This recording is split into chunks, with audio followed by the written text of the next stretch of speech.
Assista no canal 527 da Claro e também no YouTube da TV, a emissora que mais cresce na região, agora chegando em Guarulhos. É a Rede Alto Tietê, a nossa TV. No ar, mais uma edição do nosso Amigo do Esporte na Rede. Estamos aqui para bater aquele papo com você e falar aí da sexta rodada do Campeonato Paulista. Temos também outros destaques, dentre eles, né? Lembrar que hoje é dia do aniversário de Marcos Gomes. Marcos Gomes, que é o nosso parceiro aqui da Marester Seguro. Felicidades para você, Marcão. Um grande abraço aí, um abraço a toda a família. E também da minha sobrinha Renata Zamara Martins, também fazendo aí aniversário, né? Alegria para toda a família. Também teremos como destaque falar de Flamengo, que venceu o Botafogo. Vamos falar também do Corinthians, do São Paulo, do Santos, do Palmeiras e também da Portuguesa. E por que não dizer que vamos falar com ele, que já está restabelecido e está aqui dentre nós, Milton Silva. Tudo bem, meu querido? Tudo bem, Lima.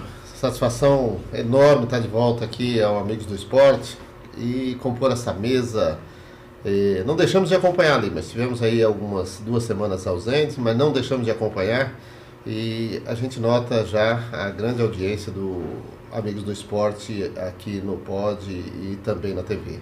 Satisfação muito grande estar de volta. E a nossa também, muito grande saber que você já está restabelecido, está aqui. É lógico que às vezes fica sempre uns resquícios, né, Milton? Mas aos poucos vai se restabelecendo 100%, né? Ah, com certeza, Lima. Alguns dias aí para se recuperar totalmente, claro, requer aí alguns cuidados nos próximos dias, né? Afastamento dos exercícios mais fortes, de academia, alimentação, mas em breve retomaremos integralmente 100%. Tudo moderadamente, isso claro, é muito bom. Também isso. Estamos recebendo outro palmeirense aqui com a alegria dos 4-1 na cabeça, né? Paulo Zuccarelli. Tudo bem, Paulinho? Olá, Milton, muito bom ter você de volta. Obrigado, Inicio Paulo. aí parabenizando o Marcos Gomes e a sua sobrinha Renata Zamara. E também, Lima, quero parabenizar a primeira igreja presbiteriana de Guarulhos, fazendo aniversário, são 54 anos de organização, não poderia deixar passar. E vamos contar com as orações dos fiéis da igreja presbiteriana, né? Isso. É uma história interessante, viu, Paulo Zuccarelli? Eu fui batizado na igreja presbiteriana. É mesmo? Eu conto essa história em palestra, né? Mas aqui rapidinho, só para sintetizar, meu pai era alcoólatra, né? Mas ele não era um alcoólatra, eu chamava de alcoólatra passivo, né? Só fazia mal para ele. Então ele seguia muito orientações de outras pessoas e ele acabou levando nós para 2 igrejas. Ele batizou nós na presbiteriana, depois nós mudamos para uma cidadezinha no interior do Paraná, chamada Santa Inês, que não tinha a presbiteriana, e nós íamos para a Batista. Certo, né? Ele fez amizade com o pastor da Batista, então nós íamos para a Batista. E obviamente que depois, com o decorrer dos crescimentos dos filhos, né? A maioria da minha família é da Congregação Cristã do Brasil e eu sou um mais atuante, assim, católico da família, né? Mas muito interessante, tenho boas lembranças também de quando era a pré-adolescente ainda na igreja presbiteriana. É perfeito, e sabemos que o povo de Deus está espalhado nas demais denominações, né? Sem dúvida nenhuma. Então, um abraço para todos que comungam com você lá. Pois é, você cita a Igreja Batista. Eu tive uma aproximação muito grande com a Igreja Batista, justamente por conta de uma figura especialíssima da Igreja Batista, o pastor Jeremias.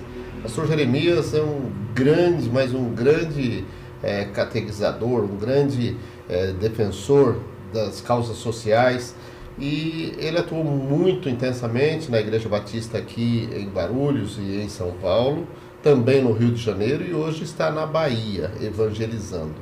Um forte abraço ao pastor Jeremias, uma figura especialíssima que eu admiro demais. Igreja Batista. Que bom ter amigos assim, né? Sem dúvida. E eu quero aproveitar, falando em amigos também, eu quero mandar um forte abraço para o Dr. Ian Ferraz, né, da Ferraz Advogados, e o Vinícius também, gente muito boa, irmão do Júnior Mendonça, o Vinícius Mendonça, filho de Jaime Mendonça, com quem a gente dividiu microfones nos tempos de Rádio Universitária FM, né? Tempo, lembra? Né? Era um sertanejão da madrugada. E o Júnior, né? O Júnior, que também era nosso colega de rádio. Sim, foi diretor nosso. Foi diretor nosso na emissora. TV Cantareira. E aproveitar também para mandar um abraço para o doutor Felipe, né? Nós estamos aí em conversações com essa equipe da Ferraz Advogados para que a gente possa tê-los conosco aqui para um bate-papo sobre direitos trabalhistas, direitos criminais, todas as áreas que vocês dois conhecem muito bem. Olha, Lima, eu fico muito na torcida para que venha o doutor Felipe. Já temos aqui o Paulo Zuccarelli. Passei para ele. Uma banca jurídica. Já passei para ele. Já cantei a bola para ele. Muito bom. E a gente vai poder contar com a experiência e o conhecimento deles aqui, se Deus quiser. Também mandar um abraço para o Marcelo Taquei. Marcelo Taquei, estou te aguardando. Estamos aguardando mais quem, Milton?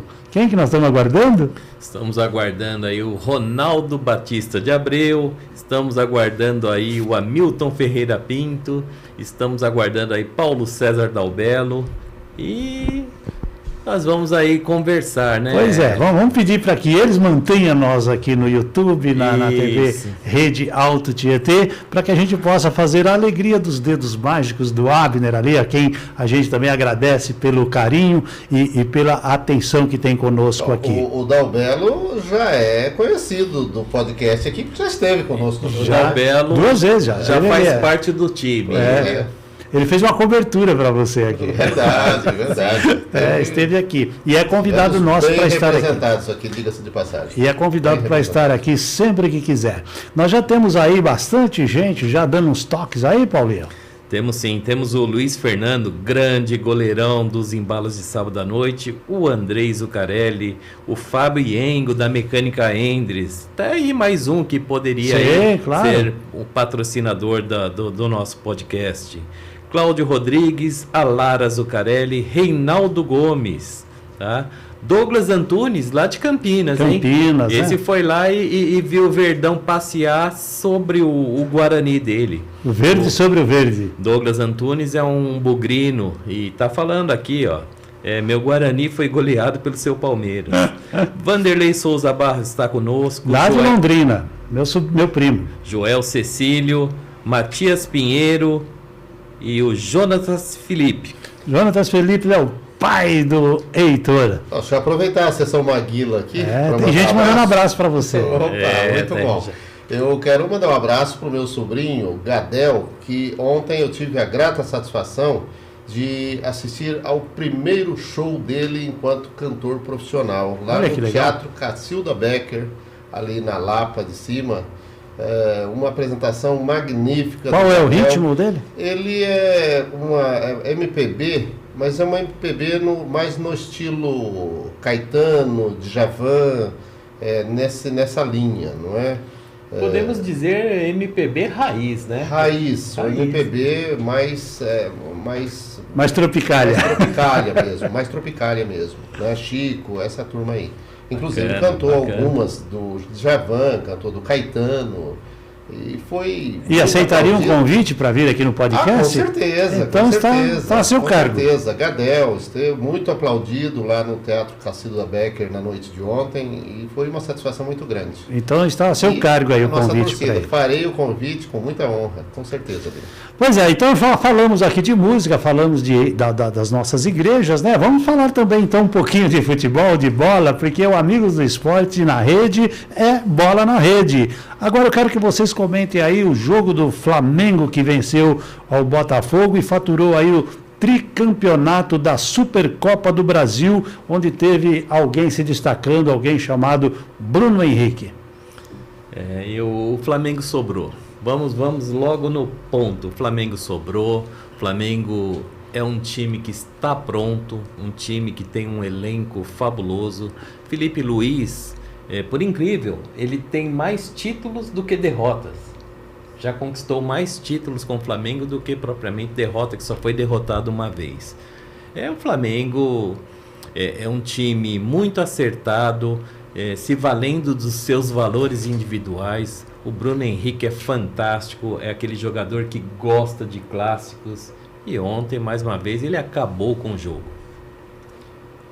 Milton Silva. Olha, eu concordo plenamente com o que disse o Paulo, porque o Bruno Henrique faz a diferença. Aliás, desde o início, eu acompanhei a carreira do Bruno Henrique, desde a época do Santos, e ele já se apresentava ali como uma figura que seria isso que é hoje, é daí para cima, porque é um garoto ainda com muita qualidade, com muita técnica. Acho que o Bruno Henrique precisa dar uma ajustadinha, uma calibrada no discurso. Eu acho que ele andou dando umas derrapadas aí nessa questão extracampo. Isso me preocupa porque um atleta profissional é vitrine e é exemplo para a garotada. Então eu sempre fico preocupado com o comportamento de jogadores também fora das 4 linhas. Agora, dentro do campo, ele é acima da média, muito acima da média. Ontem fez a diferença, 2 gols, sofreu aquele pênalti, bem marcado por sinal, e fez a diferença. Mais uma conquista do Felipe Luiz, mais uma conquista do Flamengo, e em grande parte, por obra do Bruno Henrique, que eu penso, daqui para frente, a torcida do Flamengo vai começar a esquecer um pouco o Gabigol. E o que a gente pode também dizer aí, que o Botafogo também não é o mesmo do ano passado, né? Vendeu alguns jogadores, perdeu alguns craques, trouxe alguns garotos e manteve também um banco que ele já tinha, que era banco ano passado, passou a ser a maioria deles jogadores. Não desmerecendo, tirando o mérito do Flamengo, mas o Botafogo está bem aquém do que a gente viu o ano passado, né? Foram 14 jogadores que saíram. Uma diferença grande, né? Então, um elenco vasto que o Botafogo tinha, um elenco muito forte, mas perderam jogadores substanciais aí, né? Entre o maior aí, o atacante. O Luiz Henrique. Luiz Henrique, e também para mim um ótimo jogador que eu sempre cobicei para compor o elenco do Palmeiras, o Júnior Santos. Eu acho um jogador fantástico. Sem dúvida, sem dúvida. Bom. E lá Tiquinho ficou só o Igor Soares Jesus, né? também saiu. Ficou o Igor Jesus e alguns outros. O Samarino. Perderam jogadores. Agora, falar do Tiquinho deu uma força para o Santos pra caramba, jogou muito bem. Mas o Tiquinho é de muita qualidade.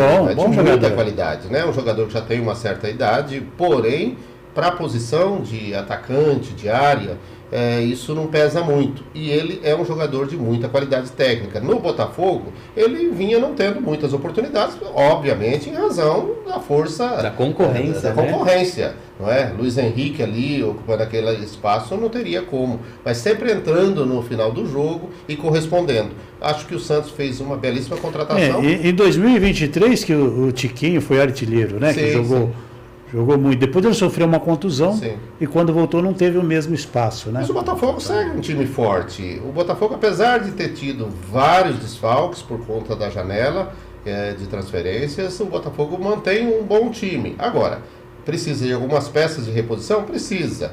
E precisa definir quem irá dirigir esse grupo.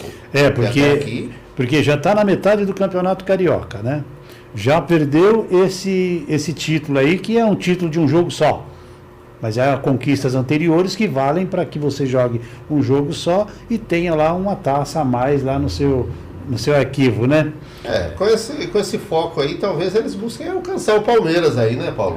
Alcançar o Palmeiras, ganhando títulos nacionais de um jogo só. É verdade, E nós vimos, Lima, o John Testor desdenhando. Mas na verdade, mas ele isso aí é choro piada. de derrotado, porque ninguém quer perder, né? Ele é uma piada, o problema... Como diz Lima Sobrinho, a mesma coisa, vamos usar o exemplo do Paulista, né? Quando ganha é Paulistão, quando perde é Paulistinha. E uma outra coisa também que chama a atenção, né? O Testor, ele não tem que pensar só no Botafogo, né? Tem os outros clubes pelo mundo aí que requerem uma atenção também toda especial, né? É que o Testor, na verdade, ele é polêmico, ele gosta de polemizar, ele já polemizou muito com a Leila, ele faz esse jogo também para atrair mídia e ficar ali fazendo como se diz lá no interior, fazendo fusquinha para esses tipos de coisa. Mas acho que essa postura não condiz com a realidade, com a grandeza dessas equipes que disputaram e, sem dúvida, está aí hoje o Flamengo, né? com mais uma grande conquista. A sentir apenas para nós paulistas que isso ficou lá no meio dos cariocas, né? A gente poderia ter um brasileiro ali no meio, né? Um paulista ali no meio para poder disputar aí uma Taça Rio aí. Com certeza, isso valorizaria até o campeonato, né? A conquista do Flamengo, isso seria valorizado. Se tivesse Minas Gerais, se tivesse São Paulo, Rio Grande do Sul. E certamente valorizaria ainda mais uma conquista, mas, enfim. Era o que tinha para o momento, né? E só para finalizar, Lima, eu ainda não consigo digerir essa decisão da CBF de querer copiar os europeus, em mandar um jogo num estádio longe. É lógico, Flamengo, Botafogo tem seus torcedores no Nordeste, mas eu ainda sou saudosista para que tivesse jogo. Poderia ter sido no Maracanã, com torcida dividida. Você levantou uma questão bastante interessante. Eu não sei se você tem conhecimento desse ponto. Por que o Norte e Nordeste torce para os times do Rio? Vocês já ouviram falar por quê ou não? Sim. Qual que era a situação? A motivação, eu acho que é mais por uma questão territorial, né?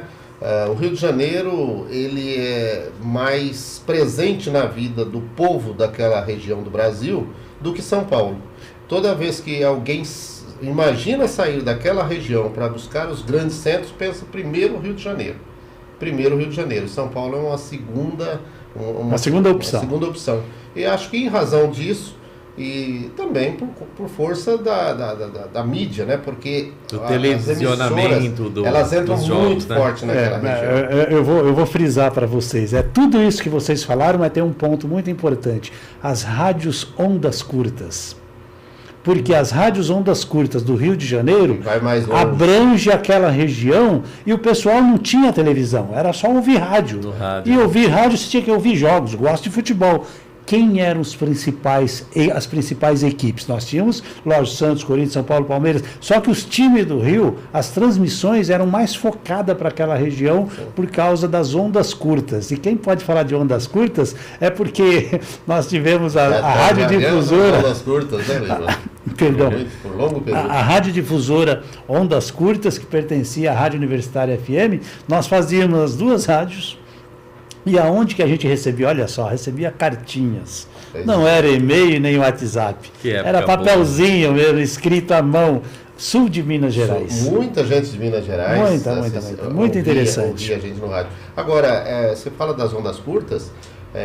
As emissoras de rádio do Rio de Janeiro entram ainda e entravam desde sempre muito forte no Nordeste. E tanto que José Carlos Araújo, narrador, o Mário Viana, comentarista de arbitragem, essas figuras faziam tanto sucesso no Nordeste quanto os atletas de futebol, não é? Eles eram admirados pelo povo do Nordeste por conta da atuação nas transmissões que chegavam para essa gente do Nordeste. Todos os estados do Norte e Nordeste recepcionavam. E sem contar que a gente está falando das ondas curtas, mas tinha as ondas médias, né? Ondas médias e também as ondas tropicais. Olha só como que era o rádio, né? O rádio é uma paixão, né, Milton? O rádio, ele pode... hoje tem inúmeros outros meios de comunicação, mas o rádio nunca deixou de ocupar o seu espaço, né? Ou seja, dos principais. E todos... eu, por exemplo, que já trabalhei muito tempo na televisão e também no rádio, o rádio é mais charmoso, o rádio parece que é mais apaixonante. Que o rádio cria o imaginário. O imaginário. É o imaginário, você definiu bem, Lima. O imaginário. As pessoas ouvem e ficavam imaginando quem é que estava atrás daquele microfone. E a televisão, ela mostra ali, aí passa a fazer parte do cotidiano e a coisa perde aquele glamour, aquela coisa. E o rádio permanece com esse sentimento. Talvez por isso, eu citei José Carlos Araújo aqui, Mário Viana, mas tiveram tantos, muitos.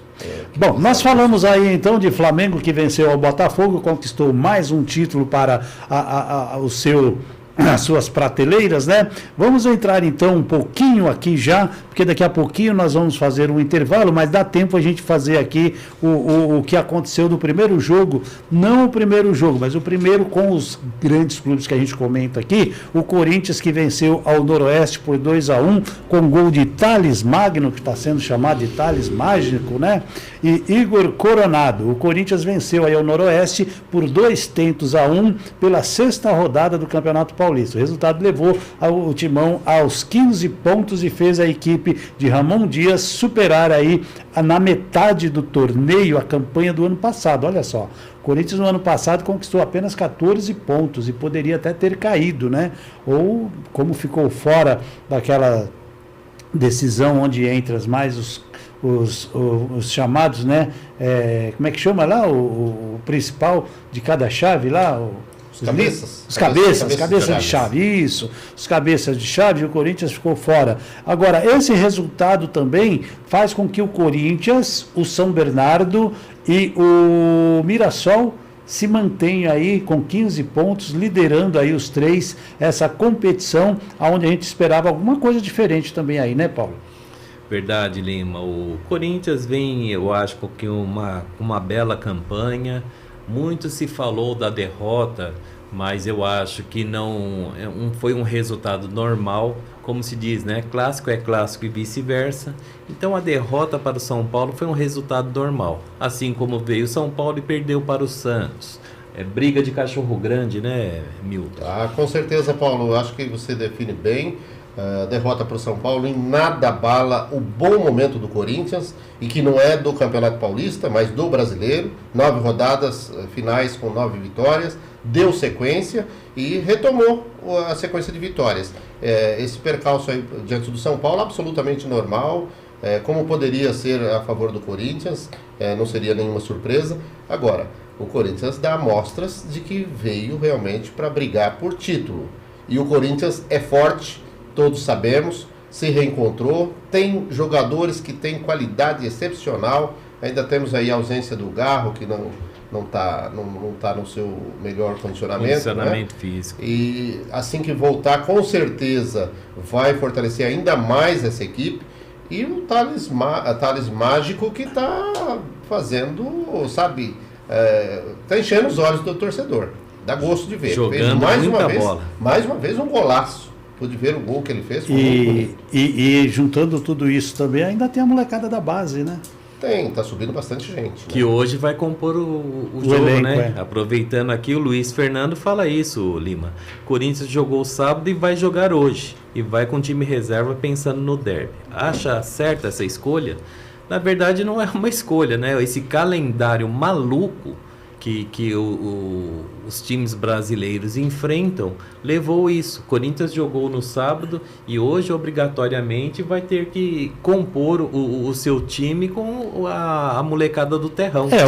O que tem que levar em consideração é que o próximo jogo, na verdade, é uma taça, né? Os clássicos hoje não são simplesmente mais um jogo da competição. Ganhar do Corinthians, ganhar do Palmeiras, ganhar do Santos, ganhar do São Paulo é uma rotina que todo mundo busca, todo mundo quer fazer isso, todas as equipes grandes, ninguém quer perder clássico. Aí eu tenho um pensamento também. Eu penso assim: quanto vale o jogo contra o Novo Horizontino? Por exemplo, vale 3 pontos. 3 pontos. Vai com o time reserva e perde. Aí pega o time principal e empata ou perde para o Palmeiras, que tudo é lógico. É coisas naturais que podem acontecer. Não é pior? Olha, Lima, penso que sim. O Novo Horizontino, aliás, não é jogo no futebol. O Novo Horizontino está com um time bem montado, bem arrumado. E o Novo Horizontino, independentemente de ser Corinthians, Palmeiras que está jogando, ele está entrando em campo jogando como time grande. Fez isso contra o Palmeiras e surpreendeu, virando, né, e ganhando do Palmeiras de 2-1 de virada. E em casa do Palmeiras, né? Hoje acho que o Corinthians terá uma missão dificílima. Já seria difícil com o time principal do Corinthians. E hoje com a garotada, não por questão técnica de futebol, mas pelo fato de não terem em conjunto, não estar jogando juntos, vai ter que se ajustar durante a partida e vai ter muita dificuldade. E pior, o jogo será em Novo Horizonte. Em Novo Horizonte parece que o Corinthians vai entrar só com o Hugo Souza de titular. Esse é que é o problema. E lembrando, Lima, você tocou num ponto muito importante. Foi a partir do clássico Palmeiras e Corinthians que o Corinthians venceu, cresceu e ali foi a recuperação com essa campanha maravilhosa, emendou uma sequência de vitórias pela autoconfiança que veio após a vitória no clássico. E que, na verdade, também o Palmeiras hoje busca essa posição, né? Também está precisando. Porque se o Palmeiras vencer o Corinthians, ele também pode fazer a mesma coisa que o Corinthians fez. Exatamente, penso dessa forma. Porque é agora que os técnicos vão começar a escalar os seus principais jogadores. O Abel continua fazendo revezamento, né? Acho que deve agora retomar os titulares, os principais no jogo contra o Corinthians, se tratar de um clássico, não vai querer bobear. Mas é o momento chave do campeonato para que eles digam a que veio, né? E uma derrota para o seu principal rival nesse momento aqui pode abalar a questão emocional do clube, dos atletas, para o restante da competição. Eu acho que uma coisa que pode facilitar também a vida das equipes, principalmente Corinthians e Palmeiras, é o gramado do Allianz Parque, porque ele é um gramado semi-artificial, né? Misto. É misto, né? É diferente do Morumbi, né? Onde o Corinthians jogou com o São Paulo e tinha muita água, né? E diferente também da Vila Belmiro, onde nós tivemos aí esse clássico também com esses problemas, assim como foi lá em Belém, né? O jogo atrasou 1 hora e pouco por causa das chuvas. Então, de repente, isso pode fazer com que o Corinthians e o Palmeiras possam desenvolver um bom jogo mesmo com chuva. Ponte Preta 1, Água Santa 0. Também um resultado previsível, uma boa recuperação da Ponte Preta. E, por fim, Guarani 1, Palmeiras 4. Também um jogo previsível. Talvez o placar aí fosse um pouco acima do esperado. Mas, de qualquer forma, a superioridade do Palmeiras se fez notar mais uma vez. Sem dúvida. Então, na 7ª rodada, que começa na quarta-feira, teremos Velo Clube e Portuguesa. A Inter de Limeira recebe o Red Bull Bragantino, que está mal, precisa melhorar. Noroeste de Bauru enfrenta a Ponte Preta em sua casa. São Paulo recebe o Mirassol. O Santos jogará um jogo festivo, contra o fraquíssimo Botafogo. Eu acho que vai ser uma festa. Esse aqui eu vou querer acompanhar. Guarani, lá em Campinas, recebe o Água Santa. E teremos o derby, Palmeiras e Corinthians. E segundo o Milton Silva, dá 2-1 Corinthians desde que o Palmeiras marque o primeiro gol. Pessoal, foi muito bom bater esse papo com vocês e tê-los conosco aqui, mas nós chegamos ao final de um programa que a gente gostaria que tivesse 2 horas, né? Mas rapidamente, acho que tinha alguém de Piracicaba que estava... do 15 de Piracicaba lá. O Alexandre lá de Água de São Pedro, foi ele que nos informou a liderança aqui. Ele diz aqui que o 15 de Piracicaba está liderando. Tivemos a 6ª rodada, o 15 de Piracicaba ganhou de 1-0 do Santo André e o Alexandre está eufórico lá. O Alexandre que trabalha em Piracicaba, acompanha lá em local, gosta, o corintianíssimo Alexandre, ele gosta de comparecer ao estádio e torcer pelo 15. O 15 de Piracicaba, que é um time tradicionalíssimo do futebol paulista, né? Muito tempo na primeira divisão aí, e tomara ele consiga, né? O êxito aí, suba novamente. Um trocadilho aí, né? O 15 pode perder do placar que for, mas é sempre o 15, né? Um abraço, amigos. O 15... tá ponteando com uma boa diferença, viu? Uma boa diferença na classificação, né? Porque tem 4 pontos de vantagem para o segundo muito e bom. Terceiro colocados. E pega agora o Juventus na próxima quarta-feira. Em casa ou aqui? Em Piracicaba. Lá em Piracicaba. Tem grandes possibilidades de continuar com essa chave aí como vencedora. E só para finalizar aqui, o Paulo César está dizendo se nós convidaremos a Jaqueline, esposa do Paulo César, entende muito de futebol e aí está aspirando, segundo o Fábio aqui, está aspirando o cargo da tia Leila. Mas a Jaqueline podemos trazer aqui, né, Lima? Podemos sim, sem dúvida. Para falar de futebol, que ela entende muito. E falou um abraço aqui para o Walter Cruz. Walter Cruz de Oliveira, parabéns pela volta e pelas sábias palavras a respeito do nosso futebol. Eu não sei se ele está falando do Milton Silva ou do Amigos do Esporte. Walter, grande parceiro, santista, né? rapaz, grande santista. Aliás, eu até estou pensando em descer lá na Baixada na quarta-feira para assistir a reestreia do Neymar. E o Walter, se tiver pela cidade aqui, faça contato, Waltão, porque aí a gente pode... Sabe onde eu encontrei o Walter Cruz? Lá na Praia das Toninhas. Ah, esse daí é Esses caras são tudo praiano, viu? Essa turma, eu vou te falar. Bom, nós já passamos, já estouramos nosso tempo. Vamos lá. Falar, mas a gente tem que trabalhar, né, Lima? Fazer o quê? Já estouramos nosso tempo. Abraço, meninos. Muito obrigado pela presença. Obrigado, Todos. Lima. Obrigado, Paulo, e a todos que acompanharam o podcast. Grande abraço. Ficamos por aqui, mas prometendo voltar na próxima segunda-feira com novidades para vocês. Aqui estaremos, se Deus quiser, e Ele quer.